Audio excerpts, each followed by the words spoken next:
Hi friends. இன்னைக்கு வந்து பார்த்தீங்கன்னா, நம்ப இசிஎம் போர்டு வந்து சர்வீஸ் பண்ண போறோம். இது எந்த வண்டியோட போர்டுன்னு பார்த்தீங்கன்னா, பென்ஸ் இ கிளாஸ் 203 இந்த வண்டியோட இசிஎம் போர்டு. இந்த போர்டுல வந்து பார்த்தீங்கன்னா, என்ன கம்ப்ளைண்ட்டுன்னீங்கன்னா, இன்ஜெக்டருக்கு வந்து பார்த்தீங்கன்னா, லைன் வரல. அதாவது 1 இன்ஜெக்டர், 2 இன்ஜெக்டருக்குன்னா பரவால்ல. ஸோ, ஏதாச்சு சின்ன சின்ன கம்ப்ளைண்ட்டா இருந்திருக்கும். ஓகே பரவால்ல. பட் இது வந்து பார்த்தீங்கன்னா, 6 இன்ஜெக்டருக்குமே லைன் வரல. இதுதான் வந்து வண்டியோட கம்ப்ளைண்ட்டு. கம்ப்ளைண்ட்டுக்காக எல்லாமே வந்து கம்ப்ளீட்டா தரோவா செக் பண்ணியாச்சு. மெக்கானிக்கல் ஸ்பேர் பார்ட்ஸும் செக் பண்ணியாச்சு.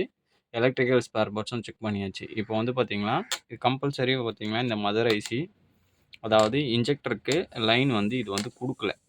ஸோ இது குடுக்காததுனால, இதையே வந்து நம்ம ரீப்ளேஸ் பண்ணி, அந்த வண்டிய வந்து நம்ம ஸ்டார்ட் பண்ண போறோம். இதுதான் வந்து இந்த வண்டியோட போர்டு. இது இந்த வண்டியிலேருந்து எடுத்திருக்க ஐசி. இத ரீபாலிங் பண்ணி அதாவது இப்போ வந்து நம்ம வந்து ஐசிய வந்து சேஞ்ச் பண்ணல. ஒன்லி ரீபாலிங் தான் பண்ண போறோம்.